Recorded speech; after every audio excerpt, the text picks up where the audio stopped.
حضور صلی اللہ علیہ وسلم آخری نبی ہے۔ حضور صلی اللہ علیہ وسلم کے ذات پر سلسلہ نبوت کو ختم کر دیا گیا، قیامت اب کوئی نبی نہیں آئے گا۔ جواب درست ہے۔ آرام سے سوچ کے جواب دیا کرتے ہیں۔ جو شخص ختم نبوت کو نہ مانے اس کے متعلق شرعی حکم کیا ہے؟ جو شخص آپ صلی اللہ علیہ وسلم کے زمانے میں یا آپ صلی اللہ علیہ وسلم کے بعد کسی کو نبوت ملنے کا اعتقاد رکھے یا کسی نئے نبی کے آنے کو ممکن مانے وہ کافر ہے۔ جواب درست ہے۔ حضرت عیسیٰ علیہ السلام کی قرب قیامت میں تشریف آوری سے کیا عقیدہ ختم نبوت پر کوئی فرق واقع ہو سکتا ہے؟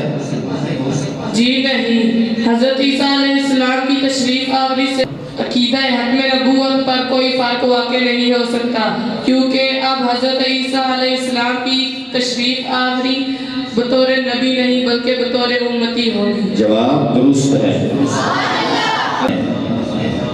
امیر المؤمنین حضرت عثمان بن عفان رضی اللہ تعالی عنہ، امیر المؤمنین حضرت علی المرتضی رضی اللہ تعالی عنہ، حضرت عبید بن کعب رضی اللہ تعالی عنہ، حضرت زید بن ثابت رضی اللہ تعالی عنہ، حضرت عبداللہ بن مسعود رضی اللہ تعالی عنہ، حضرت ابو درداء رضی اللہ تعالی عنہ، حضرت ابو موسیٰ شعری رضی اللہ تعالی عنہ۔ جواب درست ہے۔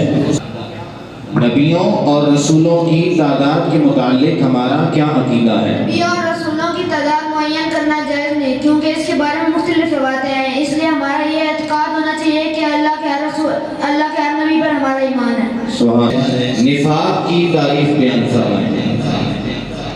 زبان سے اسلام کا دعویٰ کرنا اور دل سے اسلام کا انکار کرنا نفاق ہے۔ جواب درست ہے۔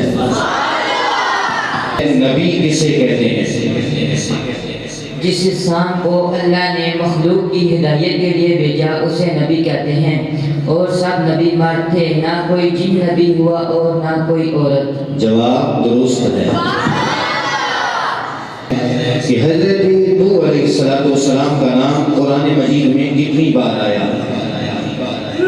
حضرت نوح علیہ السلام کا نام قرآن مجید میں 43 بار آیا۔ جواب درست ہے۔ یہ بتائیں کہ حضرت عزیر علیہ السلام کا نام قرآن مجید میں کتنی بار آیا؟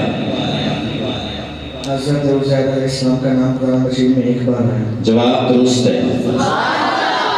ہمارے پیارے نبی محمد رسول اللہ صلی اللہ علیہ وآلہ وسلم کا نام مبارک قرآن مجید میں کتنی بار آیا؟